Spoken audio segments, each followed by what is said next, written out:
E aí, o tema da aula de hoje é a busca de si mesmo, a busca pelo que poderia ser chamado de nossa personalidade, a busca pelo que tem em nosso interior, que é mais uma variação da pergunta: quem sou eu no fim das contas? E ninguém melhor para a gente começar tudo isso do que Sócrates e uma fala do Sócrates no livro A Apologia de Sócrates, escrito por Platão. Lá tem uma parte que o Sócrates vai separar as pessoas em duas. Aquelas que passam a vida se ocupando com a busca de riquezas, com a fama, com a honra, e aquelas que passam a vida buscando a sabedoria, a verdade, o conhecimento da alma, para no fim das contas tornarem-se boas, melhores.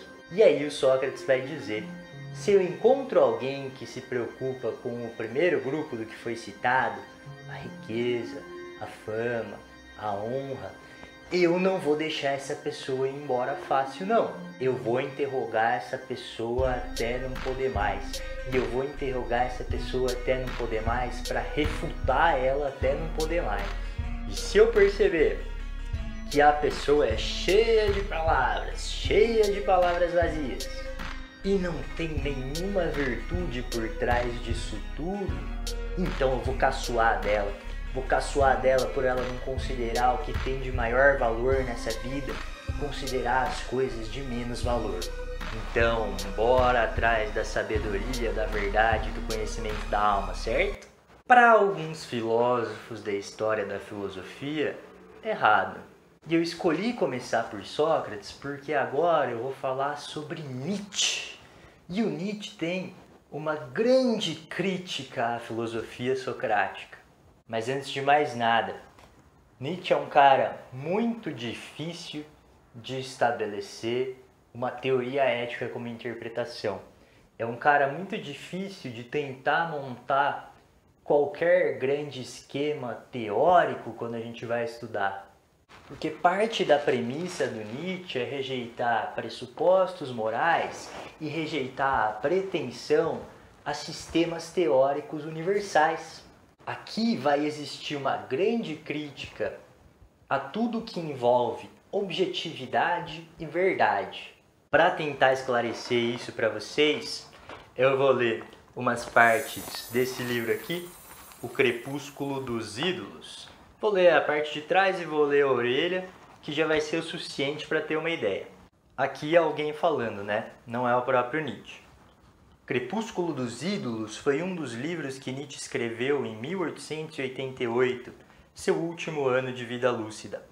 Concebido como síntese e introdução ao seu pensamento, é também uma declaração de guerra a ídolos antigos e novos, a moralidade cristã, os grandes equívocos da filosofia, a adoração da razão, a crença no mundo real que existiria além do mundo aparente, as ideias modernas e seus representantes. Os ataques são variados e abrangentes, incluem avaliações de contemporâneos de Nietzsche e de autores gregos e romanos, e compõem assim um panorama dos seus temas e pontos de vista. E aí a gente vem para a orelha do livro. O que no título se chama ídolo é simplesmente o que até agora se denominou verdade. Crepúsculo dos ídolos, leia-se, adeus à velha verdade. Não existe realidade, idealidade que não seja tocada nesse escrito. Tocada, que cauteloso eufemismo! Não só os ídolos eternos, também os mais jovens, portanto mais senis. As ideias modernas, por exemplo. Um forte vento sopra entre as árvores e em toda parte caem frutos, verdades. Há o desperdício de um outono demasiado rico. Tropeça-se em verdades, esmaga-se algumas com o pé, são tantas. Mas o que se recebe nas mãos nada mais tem de questionável. São decisões. Eu sou o primeiro a ter em mãos o metro para a verdade. O primeiro a poder decidir. Ou seja, aquela verdade universal proposta por Sócrates já era. Não existe verdade universal. aquela verdade que tem relação com a bondade, com a justiça e com a beleza, já era. Nada disso vai fazer sentido aqui. A moralidade tradicional da divisão entre o bem e o mal, a moralidade cristã, nada disso vai ser o suficiente para ser tido como valor das nossas ações. Então, qualquer sistema teórico da história da humanidade que você escolha ter como base para os seus pensamentos e atitudes é um sistema que irá ruir. Nada disso importa. Pô, então como que na hora que a gente vai interpretar, a gente vai montar um sistema teórico com pretensão de universalidade quando a gente olha para esse cara? Por isso que estamos em caminhos complicados. Mas falemos sobre Nietzsche, não deixemos de falar por causa disso. Só lembremos que ele se define como um imoralista e que ele vai atacar aquela que ele chama de moral de rebanho.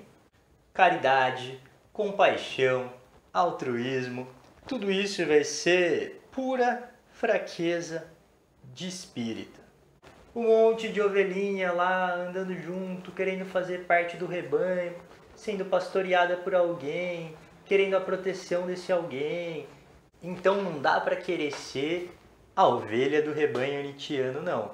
Aqui a gente não pode esperar conselhos como Sócrates dava. Aqui a gente não pode encontrar ideais de como viver, como a gente encontra na filosofia socrática. Mas a gente pode pensar em duas forças essa que ele chama de forças vitais, forças de vida. E o primeiro grupo de forças eu vou chamar de forças reativas. Estão elas ligadas à filosofia, à lógica e às ciências positivas. Ou seja, tem a busca por uma verdade objetiva, imutável, e é muito importante buscar a demonstração de causas, tentar achar os motivos dos acontecimentos. Todas essas buscas, todas essas regras, vamos assim dizer, elas acabam, no fim das contas, sendo repressivas, entendendo uma repressão como algo que cala, algo que restringe. Nessa linha de interpretação, tudo isso então vai formar nossa gaiola, né? Vai formar nossa camisa de força, vai formar aquilo que nos aprisiona, vai formar aquilo que faz a gente tentar se enquadrar, vai formar aquilo que vai tentar fazer a gente aparar arestas do que a gente é, se encaixar no quadradinho, ser a peça do quebra-cabeça. Mas por outro lado, também estão as forças vitais ativas. Essas forças ativas estão ligadas à arte, estão ligadas à sensibilidade. E o mais importante aqui é que nada disso precisa de demonstração. Quando eu estou lá vendo um quadro do Kandinsky, quando eu estou lá vendo qualquer obra surrealista, eu não vou estar nem aí para demonstração daquilo que está acontecendo, para demonstração lógica. Eu não vou olhar para o filme do David Lynch e vou falar, olha só, esse Eraserhead não faz sentido, hein? Porque como que vai aparecer um bebê alien ali no fim das contas? Já que essas forças não precisam de demonstrações e estão ligadas à nossa sensibilidade, é aí que a gente pode dar vazão ao que a gente é. É aí que a gente pode romper as barragens das nossas represas e deixar fluir. Aí você vai me perguntar, será que não é um bom conselho, então, eliminar da nossa vida as forças reativas? Morte à ciência, morte à filosofia. E ficar só com as forças ativas no lugar? Vamos deixar todas as repressões de lado, vamos deixar a vida pulsar. Mas é possível também encontrar no Nietzsche uma crítica ao excesso de sensibilidade. Uma crítica à liberação descontrolada dos prazeres dos sentidos. Então a grande questão do nosso ser é conseguir conciliar as duas forças, as ativas e as reativas, as passionais e as racionais. Então vamos imaginar que eu amo arte, que eu adoro arte, que Eu penso o que seria da minha vida se eu não tivesse as músicas que eu tenho para ouvir, o que seria da minha vida se eu não tivesse os livros que eu tenho para ler, o que seria da minha vida se eu não pudesse apreciar obras visuais. Mais do que isso, eu gosto de produzir formas de arte, eu gosto de sentar e escrever alguma coisa, eu gosto de abrir um Fruit Loops no computador e soltar umas notinhas lá.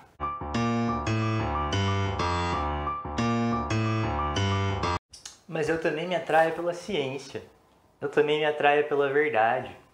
Olha eu aqui falando de teorias filosóficas para vocês. Olha eu aqui tentando entender Platão quando ele coloca o conceito de verdade. Olha eu aqui pensando na importância da ciência para as nossas vidas. Interessado pelo Sagan quando ele fala sobre o universo, interessado em saber se vai sair uma vacina para esse vírus que está por aí. Então será que eu vou viver em contradição? Será que esses dois lados vão brigar dentro de mim? Eles vão entrar em conflito dentro de mim? Eles vão me avassalar? Qual lado eu libero mais? Qual lado eu suprimo? E aí que eu vou deixar uma metáfora para vocês como resolução dessa questão. O Nietzsche vai falar que nós temos que fazer de nós mesmos edifícios de cultura tão grandes, mas tão grandes, que os opostos possam existir ao mesmo tempo e com poderes conciliadores entre eles. Essa conciliação vai ser chamada de grandeza. E aí, para tentar entender melhor essa ideia de edifício de cultura tão grande, né? Quando eu penso em edifício grande, eu penso em espaçado, eu penso em muitas coisas dentro dele. Vamos olhar também para a ideia de grande arquitetura. E a arquitetura é legal, né? Porque a arquitetura é um planejamento, mas ela não é um planejamento estritamente técnico, estritamente preocupado com aquilo que é útil. A arquitetura também está preocupada com a beleza, com o estilo. E a grande arquitetura vai ser uma forma de harmonizar e hierarquizar as forças vitais, sem que elas briguem entre si. A gente tem que ter muito claro qual é o papel de cada força dentro da gente. Então, por mais que possa haver uma supremacia entre alguma dessas forças, sei lá, a supremacia da força ativa no fim das contas, essas forças têm que cooperar, essas forças têm que formar uma composição ao invés de se destruírem, se anularem. E aqui acho que se encaixa uma frase dentro dessa situação. O grande objetivo, no fim das contas, é tentar se tornar senhor ou senhora do caos interior. Para finalizar, eu vou falar um pouco também de Foucault, porque a gente começou em Sócrates, que coloca a importância da verdade, depois a gente foi para o Nietzsche, que bate nessa verdade socrática aí, e agora eu vou para uma análise histórica que o Foucault faz da relação sujeito e verdade. A começar pela antiguidade, que tinha uma pergunta muito importante, a saber, como devo viver? Dentro desse como devo viver, vão entrar duas ideias importantes. Uma que é o cuidado de si e outra que é o falar francamente. O cuidado de si é uma capacidade de voltar-se para si mesmo, voltar-se para o seu interior. É aquilo que eu já falei em um vídeo do Sócrates falando do diálogo introspectivo, por exemplo. E esse diálogo interior é o que vai manter nossa inquietação frente ao mundo, é o que vai manter o movimento da nossa vida. E o mais importante aqui na leitura do Foucault, Foucault está preocupado com as relações de poder dentro de uma sociedade. Então você pode até pesquisar aí micropoderes e Foucault para ver um pouquinho dessa dinâmica. Quando o grego propõe o cuidado de si, ele está propondo um modo de vida sem a influência do poder do outro. Não há ninguém que te diminua, não há ninguém que reduza a sua liberdade, porque você vai examinar as próprias ideias, porque você vai meditar sobre a morte, os impactos dela na sua vida, e porque você vai refletir sobre a natureza para ver como você pode usar essas reflexões como referência própria. É você agindo sobre você. É você cuidando de si. É nenhum poder, nenhum outro interferindo nesse cuidado. E isso só vai ser possível se você falar francamente. Isso só vai ser possível se você for honesto consigo mesmo. Veja a relação inseparável que Sócrates faz entre encontrar a verdade e ser bom, por exemplo. Andemos agora para a modernidade. E os escolhidos da modernidade aqui são Descartes e Kant. Notadamente porque são dois pensadores que estão voltados a tentar entender a natureza e a essência do sujeito. O sujeito pensante do Descartes e o sujeito transcendental kantiano são ótimos exemplos de que o sujeito é o fundamento verdadeiro para o conhecimento. Então, ao me conhecer, eu conheço também o mundo.